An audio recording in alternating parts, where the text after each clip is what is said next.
All right, welcome back to a Silver Lined Relaunch. And I am so excited to have Annie Gaudreault with me today.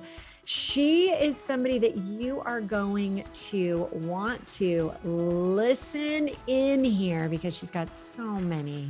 When we first talked, it was like, oh my gosh, we could talk about that. We could talk about this. We could talk about that. But for those that don't know her, Annie is a nutritionalist and a woman's health coach. She founded Vive Health and Wellness to support smart and successful women, giving them the confidence to do what they want to do with the energy, right? That's the key, the energy that we all need. And she should know this better than anyone because she is an endurance athlete with 12 marathons and three Ironman triathlons under her belt. I mean, we talk about, live and then teach and make sure that people are really, getting what you really have to offer. My gosh, this woman has so much to offer us today. This episode is brought to you by the Fired Up Entrepreneur Program. And this is a program that we are so proud of. The results have been downright remarkable, and we want to invite you to get a glimpse of what it is like inside this program by inviting you to participate in the Business Boot Camp, which is a 5-day free event, and get involved with this because the pearls that we're going to be sharing each and every day are going to be the foundation for allowing you to make money, keep the money, grow the money, and strengthen not only your business, but also yourself. So please take advantage of this and join us at our next boot camp. You're listening to the Silver Lined Relaunch, and I'm your host, Hillary DeCesar, award-winning entrepreneur and transitional coach. Each week, I'll invite you to tune into inspirational stories, revealing how you too can turn ordinary experiences into the extraordinary. Feeling stuck? I'll share step-by-step strategies to fuel your ability to experience a life where silver linings are both abundant and possible. Annie, it is so great to have you on the show. Thank you, Hillary. And I'm just so stoked. I was so looking forward to our conversation today.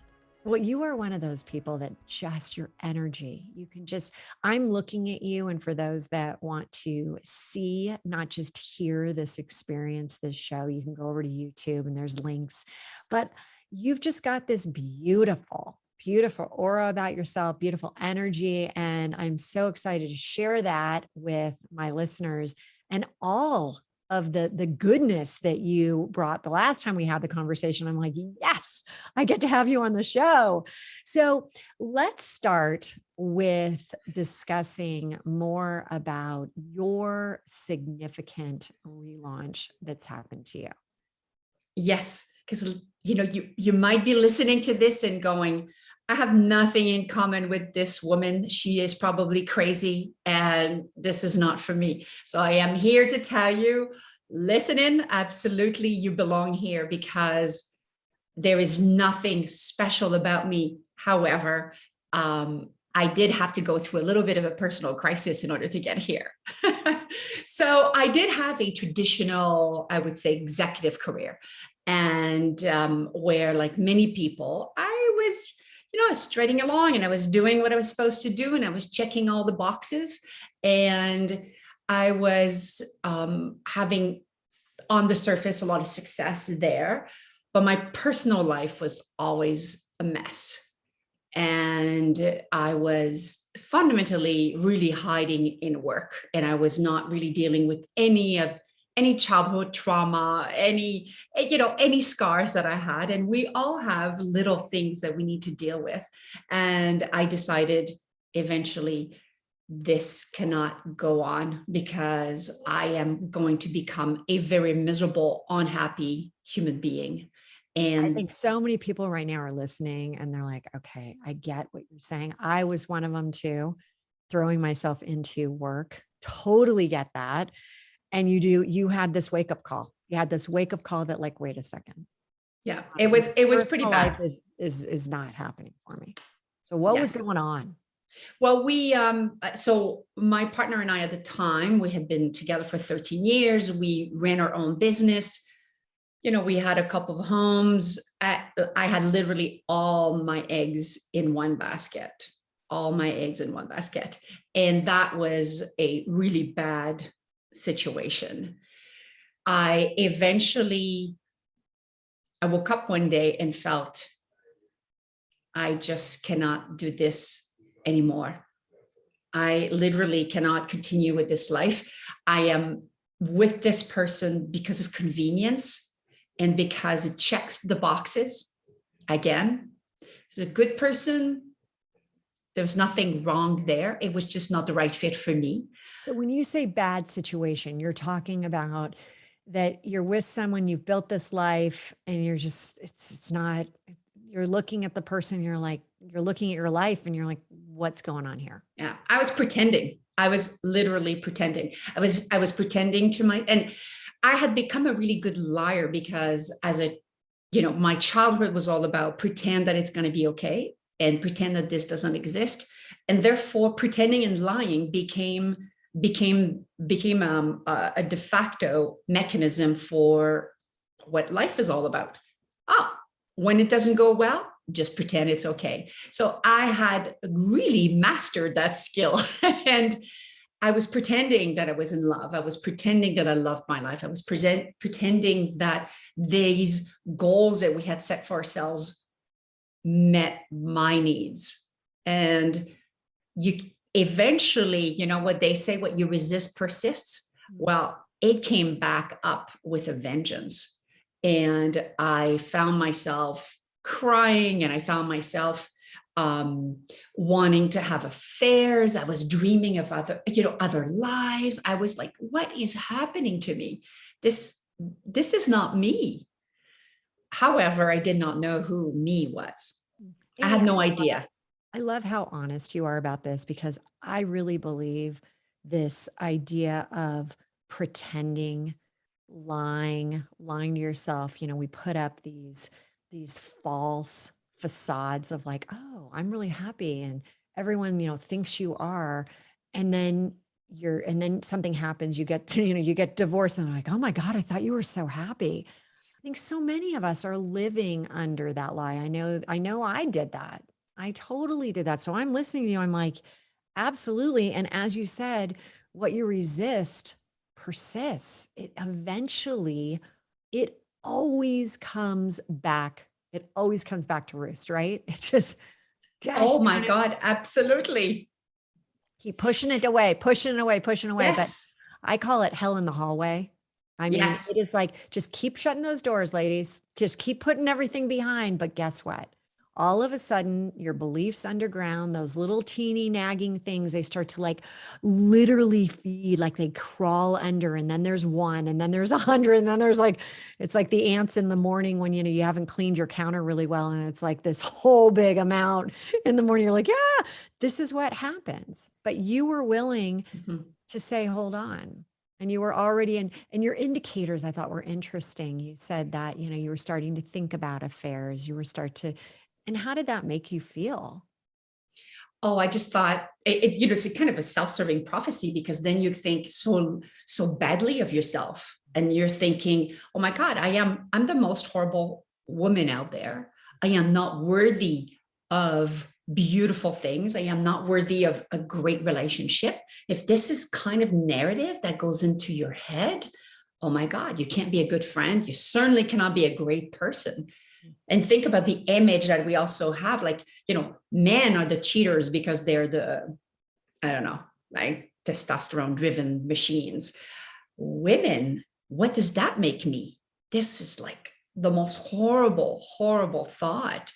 And I just realized that as I was ignoring all these things, the voices, I think, were screaming louder and louder, because it's what happens, right? Mm. The voice is there, and then, and then you ignore it, and the voice starts to be a little louder, and then you shove it back down again, and then eventually it screams. And for some people, it's you get sick, right? There's something tragic that happens. I always feel that this was my ultimate wake-up call. It was like, and I remember being actually with a psychiatrist, and I said to her, I know I'm not crazy, but I know that there's a lot of scars. And she was like, but why are you here? Like, he was really blunt, and I was almost scared of her. And I said, because I do know very specifically in this moment, there's a fork in the road. And I could easily continue the way I have done it because I know how to pretend. I'm actually really good at it. But I also know there's another path that leads to being happy. And for the first time in my life, I recognize that this is far more important than anything else. So what caused you to really recognize that you had scars in your past? Well, like, I mean, because we all have limiting beliefs. We all have stories that we've told. We all have the struggles that we, believe in our childhood. But for you, you're now in front of a psychiatrist. You've been hearing the voices getting louder and louder. You haven't been listening to them, but you've been hearing them. And now all of a sudden you're like, wait a second. I know I've got to be here. You're sitting in front of this doctor, and you say, I know I've got these scars. Like, what was coming up for you specifically? I think I was always while I was pretending, I still had pretty good awareness. Mm. And a number of things have been happening, right? So when I left that relationship, I still was not healing, right? I had decided, okay, I'm going to go and do something else, but the healing process had not began. And I started to look at my family, and literally each of us, I meant kids, all had our crisis at different time. And I had lost a brother to suicide, and I had another brother who's, emotionally completely disconnected, and just keeps on marrying one woman after the other. And I'm like, yeah, okay, we're starting to see a pattern that we all have. We are emotionally stunted. There is something very big here happening, and I don't know how to solve this, so I need to go and get some help. I started to put all the pieces together, and I thought, wow, I'm not doing quite well myself on the emotional front. I even felt that friendships with women were difficult because I was also pretending in that part of my relationships as well, right? It was not just in my romantic relationships. So it was in every area of my life that I thought, wow, it's all a big fake thing. Mm. You did something, and it was probably such a smart way to approach it. And it's something that I do with so many of the relaunch ladies. I just want to I want to mention it because I think it's so powerful. When you start to look at your family as a whole, and you look at your family, and then you look at yourself, and there's that, gosh, why am I the way I am? Why am I so messed up? I'm like, I'm a real mess. And I always like to say, look at what's going on with, what were the struggles that your mom had? What were the struggles that, and I call them relaunches, but what were the real struggles, the relaunches of your dad, of your brother, of your sisters, of your cousins, of your grandparents? And if you think about their relaunches, like, oh, as you mentioned, there was a suicide, and there was, divorces, and there was addictions, and there was all these other things. And you start to be like, wow, there's a lot of a mess around me. And then I'm born into this, or it's part of like our life. And you realize it's not just you, it's this surrounding, it's what the stories that were told to you that you come into life and you have no beliefs, right? We create those as we go. And so you looking in and just assessing your family and assessing like, wait, what's going on here? There's something that's not right. There are scars. I admire you so much because then you were able to be like, yeah, I'm sitting here. I'm sitting here in front of the psychiatrist. I want to get better. Yes, I think we all have to reach that point where you go, I think I am at the bottom of the barrel. And now the good thing is with some work, I can get better. And I think that this is the part that I want people to, maybe if this can connect with them is the fact that I believe that everyone has the capacity to heal. It's in all of us. Absolutely 100% convinced after doing so much of the work myself. And I was not afraid of the work. I thought this is only an upside here. Discovery, healing, and then you begin the new journey.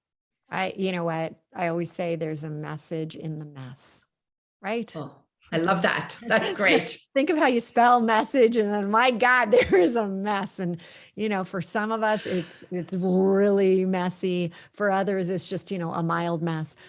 But you've got to really look at it because just like success leaves clues, so does your messes. Oh yes, and there were plenty of clues. Hmm. Plenty of clues. And it was beautiful, the process of healing. I was afraid, obviously, of some of the places where I would have to go. But within the process, there were some beautiful discoveries because I was ready to be beating myself up. Oh my God, I can't believe I did not deal with this better or that better. And then I realized, oh my God, look at all the beautiful things that I see about how I try to handle things and how I try to maneuver. And you realize that you're always coming from two places. Either you're coming from a place of love, you love your parents, you don't want to disappoint them, or you're scared. It's like, I need to survive and I'm worried. So when I realized that, I was like, oh, this is what defines you as a human being, Annie. This is it. You were doing your best at that time. What were some steps you actually took to get to where you are now? Because I'm looking at you now and it's like, just even hearing it in your voice, it's incredible. And I know there are people out there like it is uncomfortable. And for so many of us, we don't like to be uncomfortable. So what do you suggest? Oh yeah. You make on discomfort a friend big time. And I think the biggest thing, and Martha Beck has a beautiful book about that called Integrity. And for her, it's all about, living according to your values and going to the places that you don't want to go. So I had to go to shame, and I felt a lot of shame. I was a bad person and blah, blah, blah. And I had a lot of shame because we had, my brother who killed himself. And I thought, well, what does that make us? Bad family, bad sibling. I'm a bad daughter. I was a bad sister, you name it. So it requires being able to call things out. But it also doesn't make you a bad person because of that. So, I realized, wow, I was just trying to survive as a at the time, as an 18-year-old or as a 20-year-old, right? Not really equipped with a lot of maturity at those moments in your life. I was doing my best. And the other part of it was an enormous amount of compassion for the fact that I'm not perfect and this is a journey. And I had to forgive myself a lot. That's so freeing. So freeing. And even to this day, when I realize, there's still some little moments where something comes up and I'll be like, oh, this is a good moment for me to have compassion here. Okay. So I have to ask before we go on to another of these, tips that you're suggesting. When did you start to do all of your Iron Man? Because that's just like, is that during this period? Is that how you got out some of this like pent up, emotion? Yes. Well, actually, marathoning was the first step. So I was a runner, which was unbelievable. And that was one of the gifts that I've had in my life. And I was running with women. So there was some very interesting things happening from a universe, standpoint here. So I was running, then I started to coach women. And I was like, wow, look at that. Look, I'm starting to discover myself. So the layers were starting to peel a little bit. And I always say, running might not be for everyone, but there is something about doing endurance things, whether it's I'm going to write a book, I'm going to do a PhD, I am going to walk the Camino trail, for example, endurance things, endurance events, endurance challenges will confront you with your biggest fears. They will confront you with your shit. Thank God you said writing a book, because I have been writing a book for a year. It is finally coming out next month. I'm in proofreading hell right now. And thank you. I've confronted more demons, more emotional triggers, more limiting beliefs, more of the mess, than I could ever have imagined. So whether you're right, whether it's writing a book, whether it's taking something on, that endurance, that's something, whatever is going to take you to really have to be focused for a while in order to have the outcome. Oh, it is brutal. It is brutal. It's the ultimate discipline, right? It is the ultimate discipline. And the dark clouds, as I call them, do move in. And in marathoning, I discovered what my dark clouds were, right? Like all the, oh, you're not good enough. And who do you think you are? And all the stuff. And it was the beginning of that journey. And then one day I saw a guy who was running ahead of me. And I don't know if you know this, but when you complete Ironman, one of the things that the original people did is get a tattoo on their right calf of that logo. And it's a very manly thing. And I cannot imagine doing that to my calf. But it is a badge of honor, right, to have done this. So they like stamp themselves with that. I think if I actually completed an Ironman, I'd tattoo my whole body. And by the way, my best friend's an Ironman, and I told you this, and I was her Sherpa one time because she's done it multiple times. It was the hardest. It was the hardest spectator thing I've ever done. But the hardest exercise, the hardest everything I've ever done was just trying to keep up with this woman. Kim, I love you. I need you to get that tattoo. Totally. I don't know. Absolutely. Totally get it. And so this man is in front of me. And I'm like, oh my God. And at the time I had not done an Ironman. So I ran to him, and it's the beginning of the race. So most people, we're still fresh and so on. And I said, and this is what happens at races too, right? Everyone is a friend. This is the most beautiful thing that happened. So I run up to him and I say, hello, my name is Annie. And I have to ask you questions about Ironman because you need to explain to me how you can do a marathon after doing the swim and the bike. I cannot understand how that can be possible. And we had this chat over a couple of kilometers, and he was fabulous. And no word of a lie, 2 weeks later, an email popped on my desktop, and it said, hey, I'm this coach, and I'm going to be leading a group. And we're going to be doing a Ironman Austria in July of 2011. And for this price, you get your entry free and your coaching, or you're in. And I just replied in that moment. I was like, I'm in. Chills. I love that. That was it. Awesome. And then I didn't tell anybody for a month because I was shell shocked. I was like, oh, what have I done? Am I really doing this? Oh God, that's so good. Okay. But I got to go back. Hold on. So what you had said was, in order to start this, because a lot of people are like, yeah, that's great. And you've obviously got the mindset, but I loved how you broke it down. You said, you got to make discomfort a friend. And then you said compassion and understanding we're not perfect. None of us are perfect.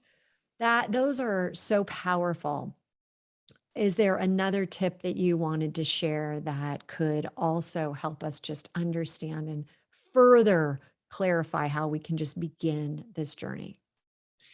Yes, I think that one of the things that I set out at the beginning was not, I just thought I need to feel better and just a little bit tomorrow, and then a little bit again the next day.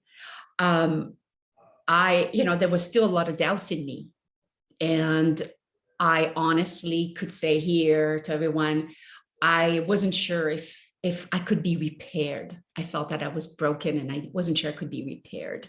So there were lots of moments where I felt, well, if I can at least, put one arm back, that will be one arm that works, even if the rest of the body doesn't work. So my ambitions were small at first. And I think that you have to embrace that it is going to take time. The body, as you try to heal, a lot of stuff comes back and pokes you and will challenge you. And it did happen to me. It was messy. The messy middle was very messy. However, I saw improvements, little things, glimmers. And that I just hung on to that all the That's time. so, you say like, it's almost like when you break a leg, you've got the broken bone. So you put the cast on it. But when you have that like deep down broken heart and you're trying to repair it, a lot of times we're just like, no big deal. We're just going to keep moving on. Again, hell in the hallway, keep shutting those doors. Where your heart needs to have the ability to heal as well. These are deep wounds. And when you start to, excavate them and you start to be like, I'm going to go in and I'm going to go deep in here and I've got scars, right? That's scar tissue. And it takes time. It's not something that you can just be like, oh, I'm doing this. How come I'm not better today? I love how you said, I just want to be a little bit better tomorrow. So Yes. awesome. So Yeah. great. I love this. Okay, but unfortunately, we are running out of time. You are so terrific. I do want to know, what are you working on these days? If people are like, I just need to get in contact with you, what would it be that they would be doing with you? Thank you for asking. So anybody interested in chatting with me, I do a lot of private coaching still, and I have group programs. That's a fantastic way if you really want to transform, in a gorgeous community with, I call it my collective, Oh, that's because what I call mine. I love it. oh, I Yes, love that word. I yes, just I do love too. that word. So Love that word. good. So that's another way also to be, working with me and seeing what I can do. And it all starts just with one conversation. So very easy for people to just, contact me. Everything is on my website. Honestly, my whole life is there at vive.ca, which is V as in Victor, EV.ca. Everything is there. And lots of content as well for people to start seeing if this is for them. And I said at the beginning, health and wellness. Is that your primary focus, is to have this, holistic approach to health? Absolutely. There is no, we are all looking for that. Oh, I want it so done so fast. And the reality is that it is a beautiful, beautiful holistic thing. Just like financial wellness is not just having some money in the bank. There's investments, there's a will, there's this and this and this. Same thing with, health. It's kind of like Wellness is holistic. you're giving this diversified portfolio, you're giving different areas to make it all come together. It's a wonderful, wonderful concept that you've created and that you are putting out there with Vive. And I always love to ask at the very end, because I think as women, we love to hear what others are, beauty products that they love and Mm-hmm. things that they would recommend and share. And it's interesting because for some, I'm like, okay, what is the product? It could be anything. It doesn't have to be beauty product that you would recommend. But when we were talking, like, no, I got the beauty product. And so share with us what that is. Yes, because I believe so much in all the things that you do all add up, right? So what you put on your face and your skin and etc. So I'm a big believer in that. And I have adopted Sahajan as a brand. Anybody that is familiar with the Indian science of Ayurveda, which is one of the sister science to yoga, by the way, it's a sister practice. It very, very much about holistic health as well. And it's a beautiful, beautiful brand. It is spelled Sahajan, Sahajan. Sahajan. And is it Yes. a full beauty line that encompasses the cleansers to the creams to the Correct. oils, To the and body everything? oils. There's even a beautiful hair product that I love. I have very thick hair and it goes bananas in the summer. So I use that in the summer to just keep some control over it. Oh, I love it. Does it help the frizz? Exactly. That's exactly what it does. It's fantastic. I get around water and it's like, yeah. Well, this has been so much fun. Thank you, Annie, for being here. And if you want to hear more about Annie and if you want to check out the show notes, please make sure that you click below. And if you're just listening, you can go to iTunes and the Silverline relaunch and see exactly what we've been talking about and hear more about what Annie has been saying. So Annie, thank you. What a pleasure it has been. So loved having you on the show. Likewise. Thank you so much and good luck with the book. Thank you. Endurance. That's what it's about. Thank you so much for tuning in to another episode of the Silver Lined Relaunch.